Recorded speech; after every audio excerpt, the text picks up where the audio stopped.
Hello everyone, and today's video I'll be showing you the GEM run.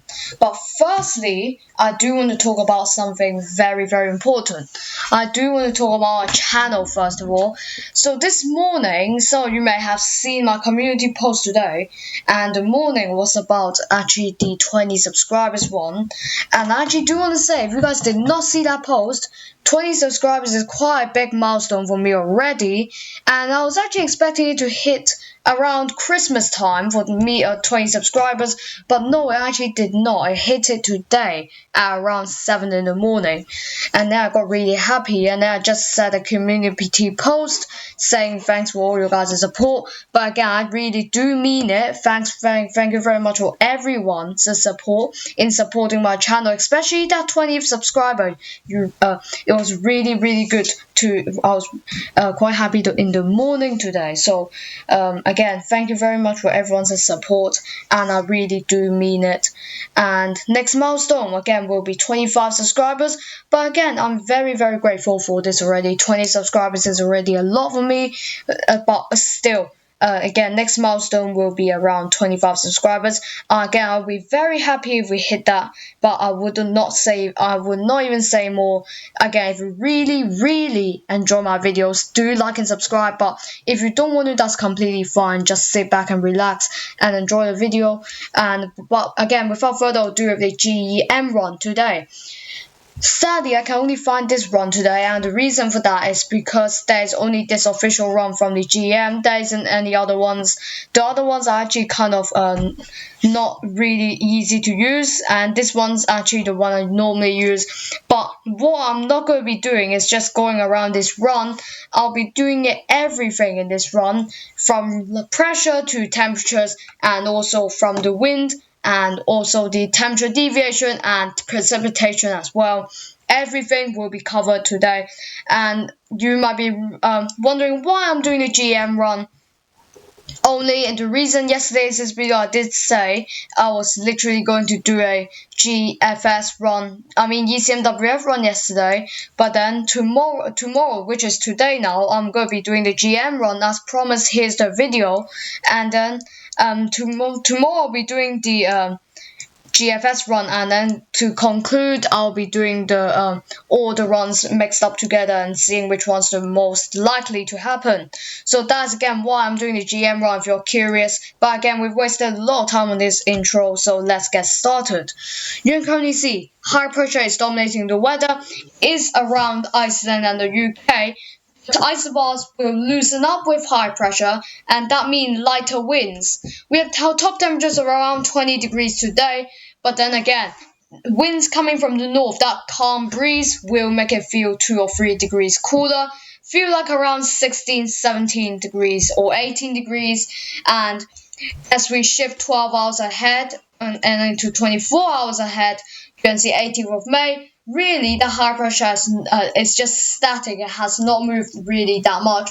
And as we continue, high pressure does kind of extend towards Western Greenland. And then what's that going to do is going to move this high pressure all the way over towards Iceland and Europe. Not in control of the UK anymore. It's not centered around the UK, but we do still get some remnants of that.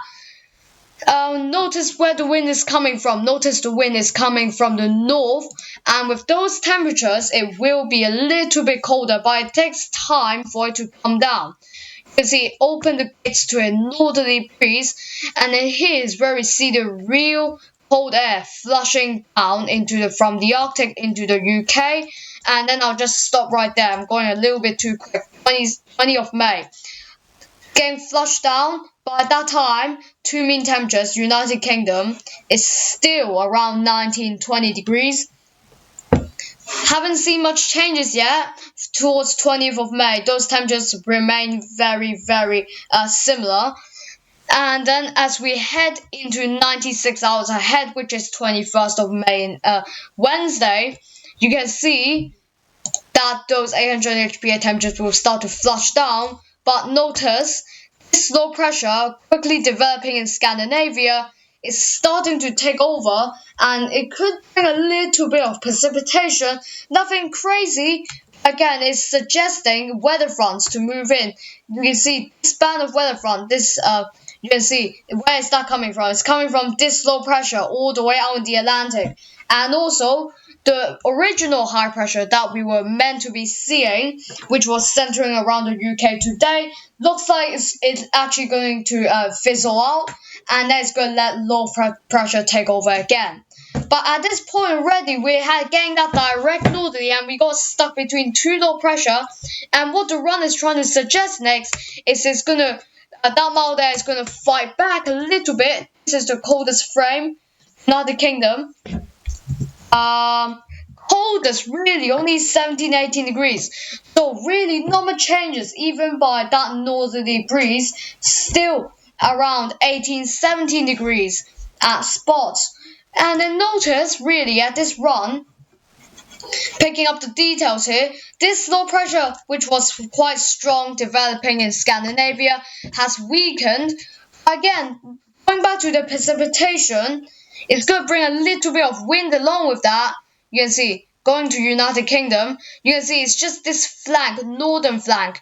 Not much impact on the UK, but if we do see that shift 500 or 1,000 miles westwards, we could potentially see this hitting gale force of the UK. And remember, this is not even wind gusts, this is only winds. So these are sustained winds, averaging winds, not wind gusts. So please keep in mind that. Do not get confused between those two. And this is knots as well. And the conversion between knots and miles, I know a lot of people use miles here. Conversion between knots and miles. Knots is only really a little bit hard, little bit lower than miles. So around I would say 17 knots will be around 20 miles. 30 knots will be around I would say 34, 35 miles, and so on. Just a little bit higher. It is exponential, so don't expect this to be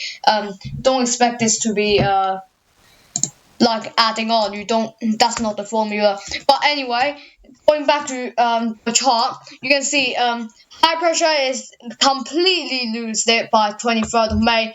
And what it does here, we still keep a little yellow ridge there. It's going to experiment with this run here.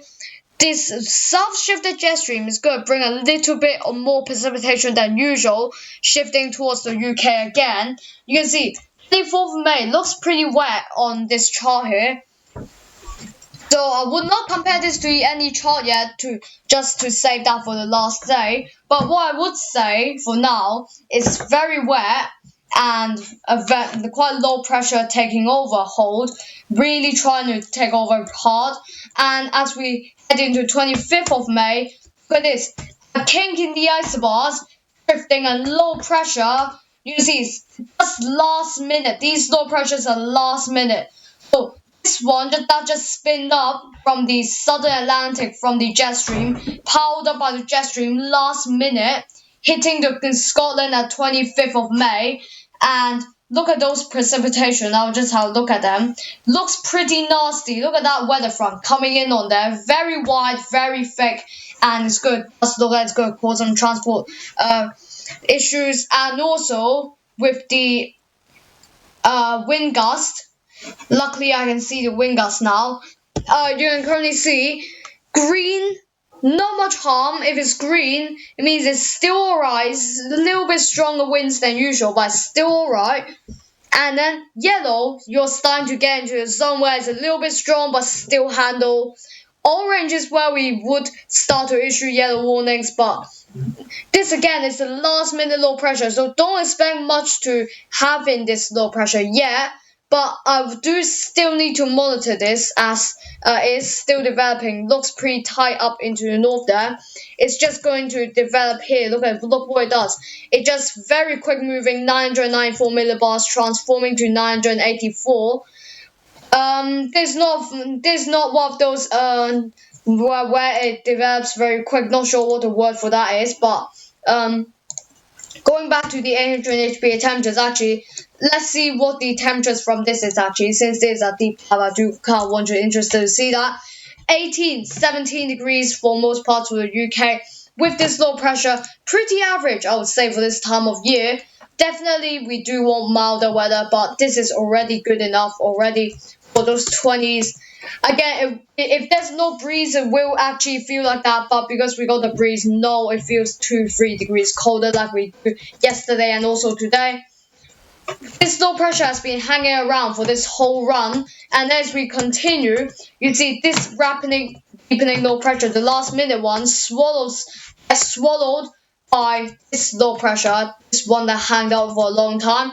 And then notice this one was charged up by the jet stream from its northeastern Canada, been charging up there, and look what it does, 240 frames ahead. Looks pretty nasty and is still developing after 240 hours.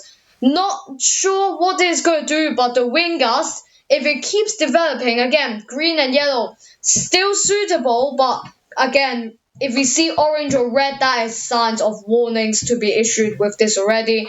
So again, monitor 2 low pressure systems. Would not compare them just yet again, as I said earlier, but again, precipitation rolling in with it. This again, another thick weather front does look pretty nasty with these. Wind and rain really does cause the mess again with these low pressure systems.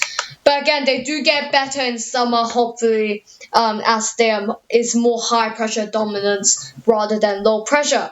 So thank you very much for watching this deep dive. I hope you appreciate it. Again, if there's any other improvement you want me to do in the comments, please do leave it in the comments. But again, until the next time, goodbye.